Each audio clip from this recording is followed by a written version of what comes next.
Question. There is so much mention of the third dimension, fourth dimension, fifth dimension, and even mentions of embodiment of sixth, seventh, eighth, and so on, dimensional energies. Some say we are in the third dimension, some say we are in the fourth, some say we are in the fifth. Why is this? Where do you think we are frequency-wise? What can you share about this to help clarify for those that are being confused by this? Heather. In general, the different dimensions are simply different frequencies. Which frequency you are on is really determined by what you are doing at the moment. Physically, our bodies are in the third dimension. This is the only dimension in which they can exist, and also why, as we begin our ascension into different dimensions, we become light beings instead of physical beings. It's rare that you have never encountered or visited the fourth dimension. Even most people who have not yet awakened have done so.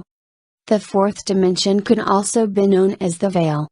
Family members, friends, pets, anyone you know that has passed away has traveled through the veil. When we feel, see, or sense them after their passing, we are connecting with them in the fourth dimension. The fifth dimension and higher is where we are headed and will eventually reside permanently. As we connect with our higher selves, our guides, and ascended masters, we are reaching into these dimensions to do so.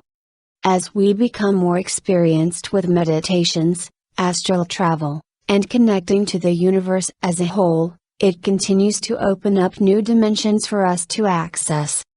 For example, many higher selves reside in the fifth dimension, ascended masters frequent the sixth dimension.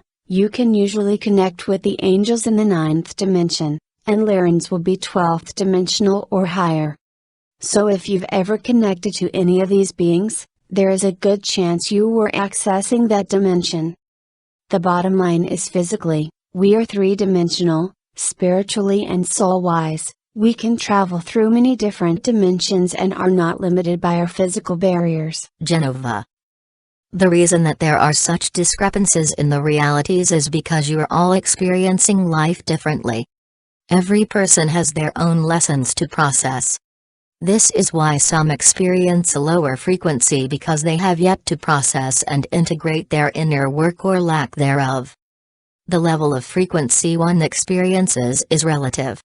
Relative to the observer based on the individual soul plan. As a collective, one can say that we are in between the third and fourth dimension. The fifth dimension is within grasp, but only if we choose that reality. Once you choose to do inner work and release the limitations you have created for yourself, you will experience 5D and above. Anything that makes you laugh and allows you to create what truly resonates within your heart brings you that much closer to unity consciousness. It makes it easier to choose a higher frequency and therein you experience an optimal reality.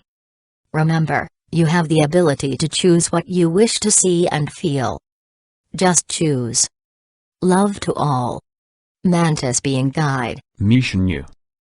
For me, the strongest answer I got on this very clearly is, it doesn't matter.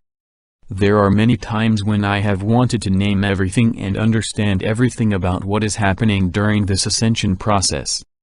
I've very recently found that the need or intense want to know these things has lessened.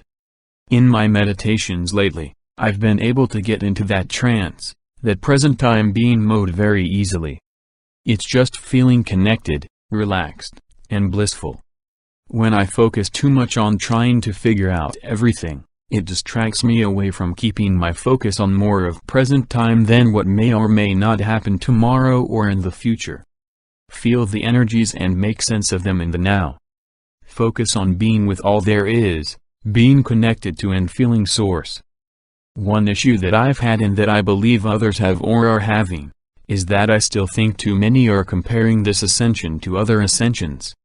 Many of us here now are ascended masters that have ascended many times. And not just on Gaia, but many other places. I know that for me, in a lot of the lifetimes I ascended before this, I would just leave my physical body behind. Since we are bringing our physical bodies with us and they have to be transformed, this is uncharted territory.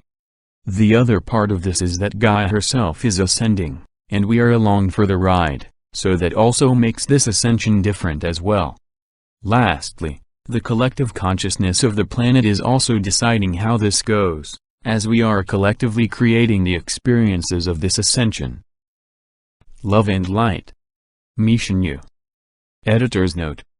I put a link to the Facebook group, Bridge to New Earth, down in the description box below this video. You can join the group if you wish to participate in their weekly question and answer series.